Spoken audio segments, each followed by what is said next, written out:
Hello friends, good morning. तर आज आहे मार्गशीर्ष महिन्यातील दुसरा गुरुवार आणि त्याचबरोबर आहे आज दत्त जयंती. तर मी इथे सगळ्यांसाठी केलेला होता डोसा आणि चटणीचा मस्त असं प्लॅनिंग. तर घरातली सगळी कामं उरकून घेतली, देवपूजा वगैरे छान मस्त झाली. तर म्हटलं गुरुवारची पूजा आधी मांडून घ्यावी, पण आपल्या शिवला लागलेली होती भूक, सो तिच्यासाठी डोसे वगैरे बनवले. आणि मम्मी डॅडींना सुद्धा जायचं होतं मंदिरामध्ये, तर त्यांना सुद्धा डॅडींना साबुदाण्याची खिचडी दिली आणि मम्मी त्यांना डोसे दिले.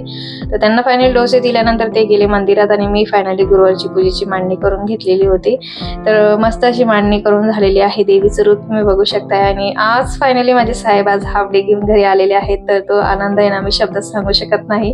त्यांचा ऑफिसचा टाइम सकाळी 8 वाजता जातात, तर संध्याकाळी रात्रीला 7 वाजता घरी येतात. तर असे अचानक जर कधी लवकर आले ना, तर मला ना जाम खुशी होते. सो त्यानंतर मी पोथी वाचली, आरती घेतली आणि साहेबांचा सुद्धा इथे दत्त जयंतीचा उपवास होता. त्यांनी सुद्धा साबुदाण्याची खिचडी खाल्लेली होती आणि मी त्यानंतर बसले. इथं सगळं आवरून झाल्यानंतर दही आणि केळी खाल्ली.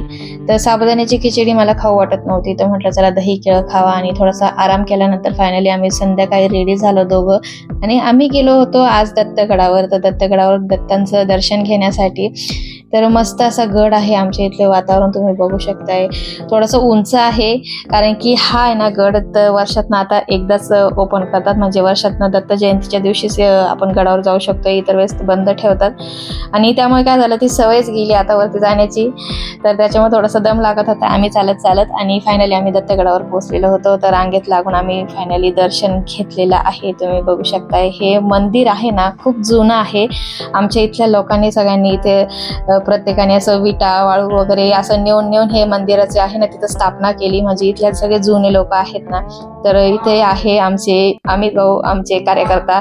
तर त्यांचं सुद्धा दर्शन घेतलंय, कारण की त्यांनी इथे भरपूर त्यांचं सहकार्य दिलेलं आहे. तर आम्ही छान असं दर्शन घेतलं. होम तिथं पेटत होता. साहेबांनी तिथं होम मध्ये तूप वगैरे लाकडं वगैरे टाकली आणि त्यानंतर आम्ही इथे थोडा टाइम स्पेंड केला. इथे प्रसाद मिळतो खिचडीचा, आणि ह्यावेळेस होता त्यांनी डाळ भाताचा प्रसाद ठेवलेला होता. तर तो प्रसाद आम्ही घरी घेऊन जाऊन खाल्ला, कारण की आम्हाला उपवास घरी जाऊन सोडायचा होता, जो आम्ही खाल्ला नाही.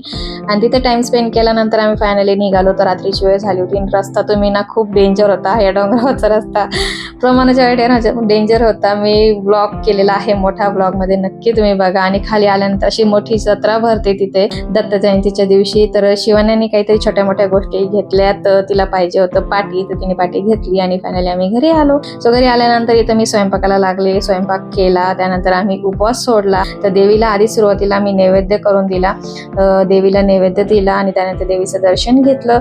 आणि मग सगळ्यांनी एकत्र बसून सगळ्यांनी जेवण वगैरे केली. सो जेवण झाल्यानंतर कुणाला भांडी घासायचं कंटाळा येतो मला नक्की कमेंट्स करून सांगा. तर मला तर फार कंटाळा येतो. मी त्यामुळे काय करते, डेलीचं रुटीन माझं असं आहे, स्वयंपाक करून झाल्यानंतर शक्य तितकी भांडी आहे ना ती घासून घेते आणि त्यानंतर मग थोडीशी शिल्लक राहतात, मग नंतर कंटाळा येत नाही.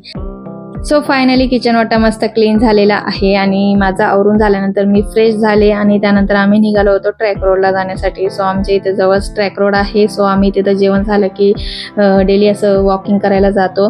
तर जाताना गाडीवर जातो आणि तिथं थोडीशी वॉकिंग करून थोडंसं थांबलो, थोडंसं बसलो, टाइम स्पेंड केला. आणि त्यानंतर इथं तुम्ही बघू शकता पौर्णिमेचा चंद्र इतका सुंदर दिसत होता. तिथे आम्ही मस्त फोटो वगैरे काढले.